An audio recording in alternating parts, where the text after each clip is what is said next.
Apa kabar? Hari ini aku gak mau lanjutin cerita dulu. Aku mau curhat.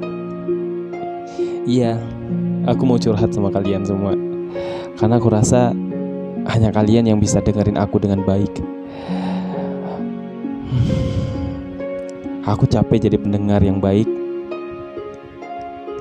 Pernah gak sih kalian punya teman yang kayak selalu pengen didengar, cuman kalau pada saat kita lagi butuh untuk didengar, itu dia gak mau deket teman kita. Ya, awalnya aku juga gak mau sebaper ini gitu.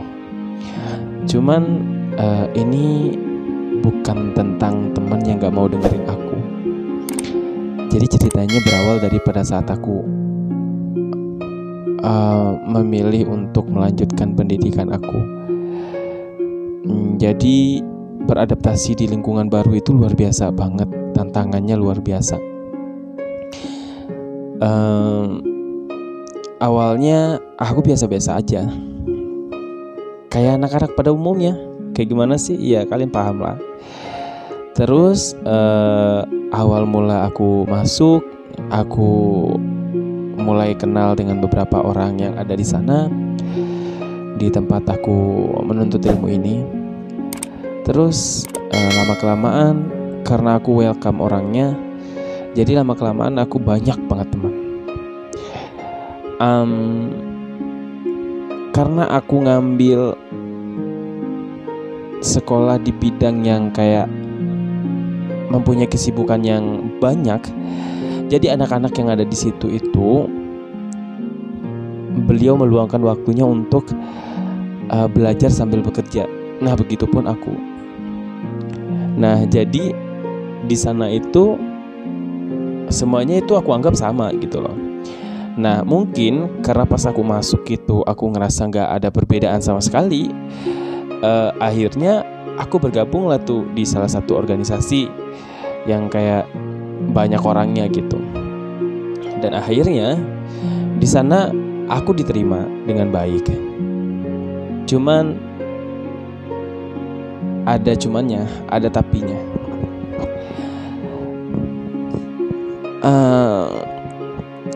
Sebenarnya aku nggak mau nangis karena udah capek gitu loh. Tapi nggak apa-apa mengekspresikan diri untuk hal yang seperti ini tuh nggak apa-apa. Kalian nggak salah untuk nangis gitu. Dan aku pernah baca buku, menangis itu bukan tandanya lemah, dan menangis itu bukan untuk mengekspresikan diri pada saat sedih doang gitu. Pada bahagia juga kalian bisa nangis gitu. Nah ini seandainya aku bisa kayak ngomong dengan bayangan aku sendiri, kamu terima gak sih digituin gitu. Jadi awalnya aku punya teman dekat yang lumayan dekat lah gitu.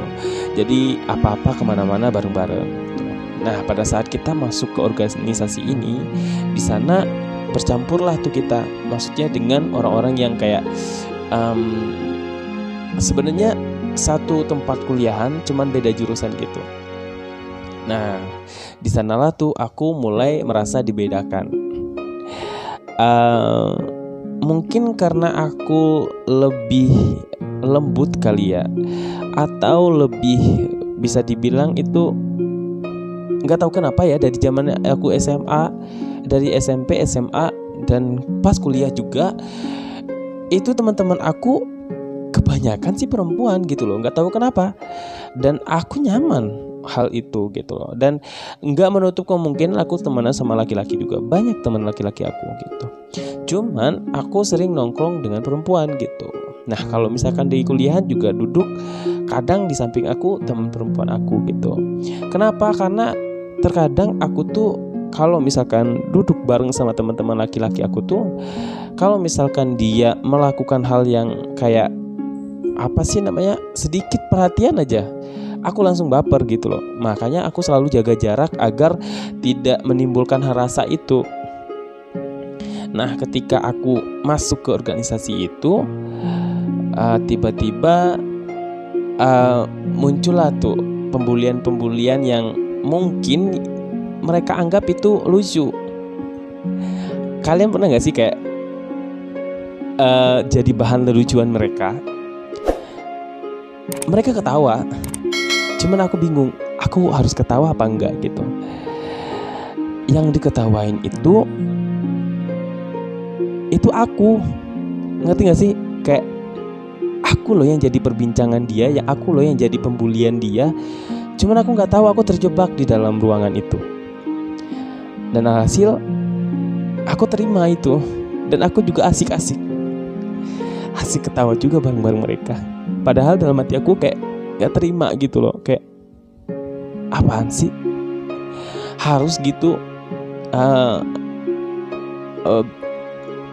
ketawa atau pembahasannya harus kayak gitu loh. Kan gak harus gitu loh. Jadi contohnya seperti ini.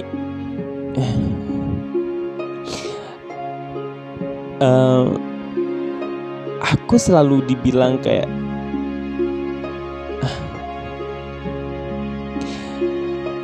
oh, si itu yang suka main sama perempuan itu kan, yang temennya cuma perempuan kan?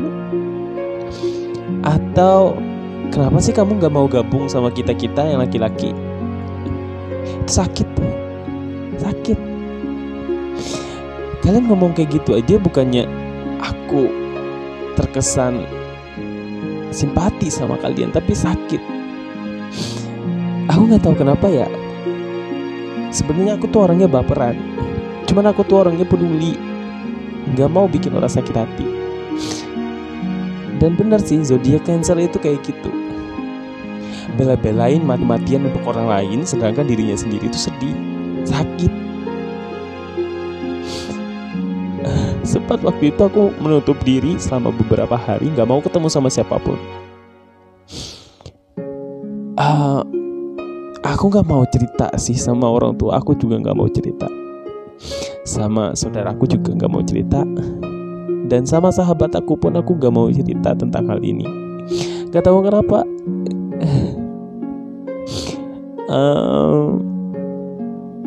Kalian pernah gak sih ngalamin hal seperti ini? Apa aku doang yang kalau misalkan kita yang jadi bahan lelucuan dia, sedangkan kita bingung, kita mau ketawa atau nangis? Itu terjadi gak satu kali, dua kali, itu beberapa kali. Dan pada saat itu gak satu dua orang aja yang gak begitu gitu ngomongnya. Kadang ada juga yang bilang kayak laki-laki itu kuat, gak boleh letoy, gak boleh lunak. Kalian kenapa sih gitu? Kalian kenapa, ada masalah apa kalian dengan aku gitu? Yang punya tubuh aku, yang punya badan aku.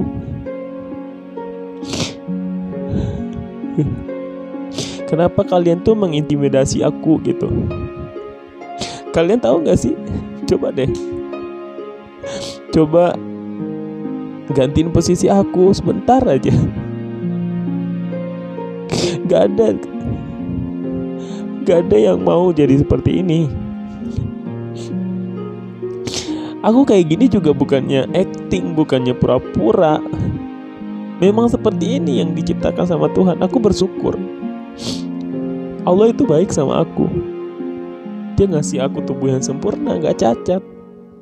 Bahkan orang cacat pun mereka selalu kuat dan bersyukur. Kenapa kalian itu, kalian sempurna, sesempurna apakah gitu?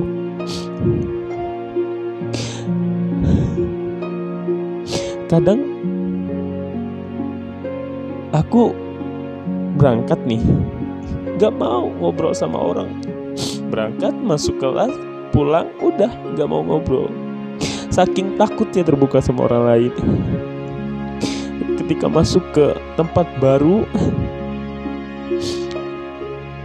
yang jadi momok aku itu. Kenapa sih? Yang menjadi penilaian pertama itu fisik. Kalian gak tahu sakitnya seperti apa. Aku nyimpan kesedihan ini udah dari lama. Cuman aku gak punya teman untuk hal seperti ini. Jujur aku sebenarnya dari curhat yang kemarin itu juga aku sebenarnya udah plong gitu. Tapi aku gak tahu kenapa ini juga kayaknya harus dicurhatin juga gitu. Siapa tahu bukan aku aja yang ngerasain hal seperti ini. Diterima di lingkungan kalian, cuman jadi bahan cemoohan.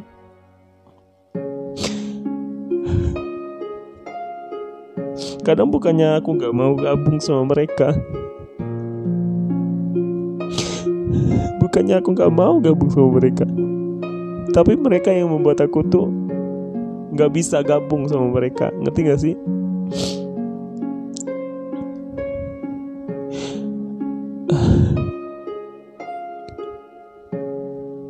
Aku berusaha kuat di depan orang lain, ketawa-ketawa, ketiwi. Kayak kalau misalnya lagi sedih nih, ketawa kayak gitu. Padahal enggak. Sebenarnya orang yang selalu ketawa-ketawa di depan orang lain itu sebenarnya hatinya dia itu enggak seperti itu. Paham gak sih kalian? Ngerti kan? Makanya dari dulu aku tuh kayak udahlah, gak perlu terbuka ke banyak orang lain.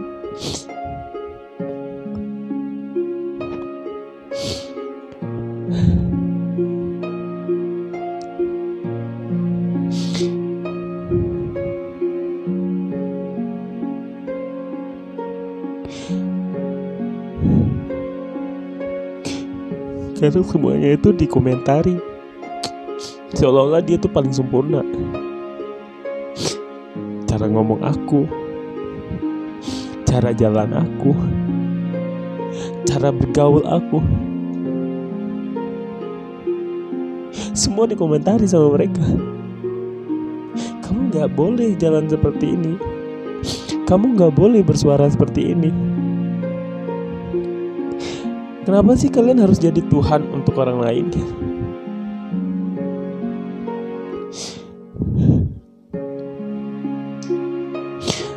Ternyata emang susah ya jadi dewasa. Kita harus bisa legowo dengan perasaan kita. Dan sekarang alhamdulillah aku udah mulai kayak ya udahlah. Dan aku pernah baca buku bersikap bodoh amat terhadap apapun yang merusak diri. Gitu. Jadi dari buku itu aku juga belajar tentang banyak hal gitu. Tentang bagaimana menyikapi pandangan orang lain terhadap kita. Bagaimana caranya untuk mengkondisikan kebahagiaan diri kita. Coba deh kalian buat teman-teman semuanya yang ngerasain hal yang sama seperti aku sekarang, kalian coba baca buku yang judulnya Bersikap Bodoh Amat. Itu bagus banget bukunya. Dan alhamdulillah aku dari buku itu aku sudah mulai merasa kayak lebih dewasa pemikirannya. Banyakin baca buku deh. Pokoknya teman kalian itu sekarang buku. Ya udah gitu loh. Maksudnya kita gak bisa nutup mulut orang dengan dua tangan kita, tapi kita bisa nutup telinga kita untuk mendengarkan hal-hal yang tidak perlu dari orang lain di sekitar kita. Jadi buat kalian semuanya tetap semangat. Aku selalu mendukung kalian. Apapun yang kalian lakukan, yang terbaik buat kalian semuanya. Karena aku tahu rasanya sakit hati itu seperti apa. Ini bukan masalah perasaan cinta, tapi masalah lingkungan sosial yang kayak belum bisa legowo dengan keadaan yang seperti ini. Aku berusaha untuk menjadi orang yang berbeda loh di depan orang lain. Tapi sebenarnya di dalam itu aku kayak ini bukan aku loh. Kenapa aku pinter banget acting di depan orang lain, sedangkan kalau di dalam aku gak kayak gitu. Dan aku tahu banget kalian itu seperti itu, pinter banget berakting di depan orang lain, hanya pengen orang lain itu menilai kita baik. Dan sekarang aku gak butuh penilaian orang lain. Ngerti gak? Kalian harus camkan itu. Jangan pernah berharap penilaian baik dari orang lain. Kalau kalian sendiri saja tuh gak bahagia. Sekarang kalian jalanin hidup kalian seperti apa yang kalian mau. Ingat, hidup cuma sekali. Kalau kalian sibuk merubah diri kalian untuk terlihat baik di depan orang lain, kalian akan rugi ketika kalian sudah tidak punya nyawa lagi. Aku sekarang udah mulai mencintai diri aku sendiri, belajar untuk mencintai diri aku sendiri, belajar untuk bisa ngobrol dengan diri aku sendiri. Aku selalu bertanya sama diri aku sendiri, aku baik-baik aja kan? Panggil nama kamu, terus tanyain, kamu baik-baik aja kan? Lalu kamu kasih semangat diri kamu sendiri. Dan jangan pernah mendengarkan omongan-omongan yang bakalan merusak mood kalian. Dan sekarang aku lagi berusaha untuk hal itu. Dan alhasil udah beberapa bulan ini aku belajar untuk mendewasakan diri, untuk bisa menutup telinga untuk hal-hal yang tidak penting menurut aku. Dan ya, termasuk orang-orang yang kayak kalau misalkan ada lingkungan kalian toksik, itu yang dirubah bukan tingkah laku kalian. Kalian tuh udah baik. Kalian udah berusaha untuk bagaimana caranya orang lain itu suka sama kalian. Tapi kalau misalkan lingkungan kalian toksik, berarti kalian harus pindah, atau kalian harus mau gak mau kalian harus keluar dari lingkungan itu. Berarti lingkungan kalian yang gak baik. Ya, karena penonton aku ini banyak banget dari anak-anak yang kayak masih labil. Kalian yang sudah masuk di grup juga, aku memperhatikan kalian semuanya masih SMA. Ada juga yang masih SMP. Bayangin udah masih SMP, udah terjerumus ke dalam dunia yang gak tentu ini loh. Sebenarnya aku khawatir sama kalian gitu loh. Maksudnya dalam artian, selama ini aku pelajari tentang dunia pelangi ini, kalian tahu gak sih, banyak banget resiko-resiko yang bakalan kalian terima kalau misalkan kalian salah jalan. Dan aku khawatir banget sama kalian semuanya yang mungkin subscriber aku yang masih SMA, masih duduk di bangku kelas 10, 11, 12. Aku dulu pernah berada di posisi kalian gitu. Gimana ya? Kok aku miris gitu loh. Kenapa kalian bisa seperti ini? Pasti kalian punya alasan. Dan aku punya pesan buat kalian semuanya, teman-teman sahabat duniaku yang masih umurnya muda. Masa depan kalian itu masih panjang banget. Kalian jangan sampai salah jalan. Kalian jangan sampai kayak menuruti hawa nafsu kalian. Jangan. Hawa nafsu itu hanya sebentar doang enaknya. Ngerti gak sih? Kayak itu yang dikendaliin tubuh kalian itu setan. Jadi tolong banget, kalau seandainya aku bisa bikin perkumpulan atau kayak ngobrol bareng, sharing itu, aku bakalan peluk kalian semuanya yang masih muda, yang masih di umur 17, 18, bahkan ada yang 16 tahun. Itu pengen banget aku peluk kalian semuanya. Aku pengen ngerasain gimana sih aku bisa gitu loh, kayak pengen bikin arahan sedikit gitu loh. Bukannya aku sok pintar di dalam bidang seperti ini, enggak. Cuman karena istilahnya aku udah beberapa tahun lebih banyak pengalaman daripada kalian gitu. Jadi seandainya saja kalau misalkan ada waktu, aku pengen banget ketemu sama kalian semuanya. Yang karena pas aku lihat di grup itu yang masuk itu semua anak-anak masih SMA. Bayangin gitu, kayak ya Allah. Tapi aku selalu berdoa sih sama kalian semuanya. ketika kalian mendengarkan cerita aku ini, kalian lebih terbuka pikirannya, lebih bisa menghargai diri kalian. Jangan sampai kayak sedikit-sedikit mau aja digodain, jangan sampai seperti itu gitu. Apalagi kalau misalkan pergaulan kalian yang sudah tidak baik, tolong ditinggalkan, tolong dijauhi. Kalau bisa kalian memperbaiki diri dan jangan sentuh yang namanya pergaulan bebas. Itu jangan. Please, buat teman-teman sahabat duniaku dimanapun kalian berada semuanya, di sini ada aku. Di sini ada aku yang kalau misalkan kalian pengen curhat apapun itu, kalian tinggal hubungi aku aja. Insya Allah kalau misalkan aku ada waktu, aku bakalan jadi teman curhat kalian. Aku bakalan jadi pendengar yang baik buat kalian semuanya. Kalian boleh curahin hati kalian, apapun yang mau kalian ceritakan silahkan. Karena aku tahu kita berada di lingkungan seperti ini, kita butuh perhatian gitu. Jadi aku bakalan perhatiin kalian semuanya. Dan terima kasih banyak buat teman-teman yang sudah mendukung channel ini. Sejauh ini udah sampai 2000 subscriber lebih, dan itu udah mulai mencangkup dimanapun wilayah Indonesia gitu. Nah, buat kalian semuanya terima kasih banyak atas perhatiannya. Dan Assalamualaikum warahmatullahi wabarakatuh.